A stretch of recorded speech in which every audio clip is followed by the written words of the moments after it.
I looked at thousands of data points from Opta for the 2025 MLS season to come up with clusters of MLS teams with a similar tactical identity based on their stats profile. I came up with 4 tactical archetypes in MLS.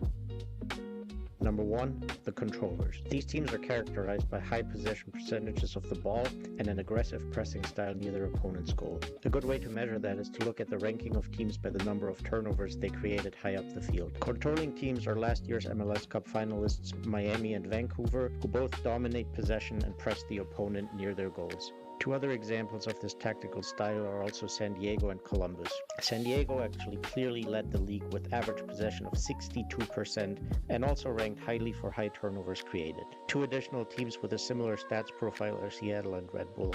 It's striking how all these teams dominated possessions and were ranked in the top third for high turnovers created. Some additional stats were also very similar for all controlling teams.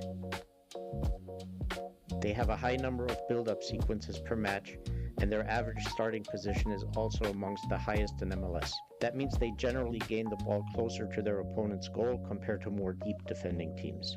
Controlling teams have low values for passes per defensive action.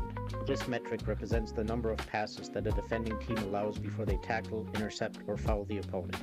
The lower the number, the higher the pressing intensity. Controlling teams also have a relatively low number of fast breaks and rank lower in direct play because they like to retain possession of the ball. This is very different from the next category, transition teams. Transition teams play in a mid or low block, and they play very direct towards their opponent's goal, and they lead the league in the number of fast break counterattacks.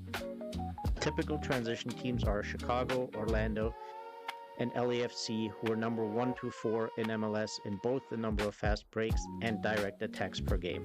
Teams that also play a transition style include Toronto, Portland, and Cincinnati. All of these transition teams mentioned so far have less possession than their opponents on average, except for the 2 final teams on this list, LA Galaxy and New York City FC. Even though their possession is well above 50%, I would still include them here because they rank so highly in number of fast breaks. Group number 3, the heavy metal teams. These teams also press pretty aggressively, but they have less of the ball, and when they do, they typically play directly towards goal and don't keep a lot of possession. These teams all have less than 50% possession, and typical teams with this playing style are Philadelphia and San Jose, who press high up the pitch and play with a lot of directness and speed when they win the ball.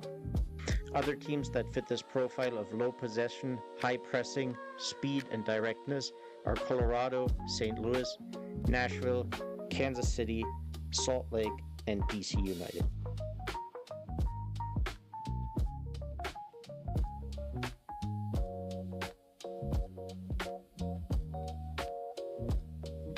The 4th and final group, the pragmatists. These teams usually defend in a deep block and have low possession numbers. When it comes to their pace of play, they fall in 2 distinct subgroups. One that plays fast and direct, and a group of teams that is more methodical in their attacking style. A typical pragmatic team that can also play fast and direct is Minnesota. They have the lowest possession of all of MLS at only 39%, and they defend very deep. But when they win the ball, they go straight for goal. Dallas has a very similar statistical profile to Minnesota, and other teams in this group are Charlotte and Montreal.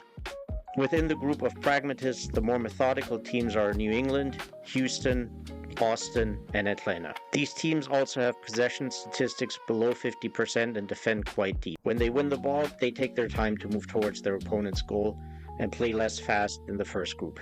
Here they are again, all 30 MLS teams grouped by their tactical identity based on advanced Opta stats. Let me know if you think I got any of these teams completely wrong, and please check back during the 2026 MLS season for weekly tactical analysis of games. Cheers.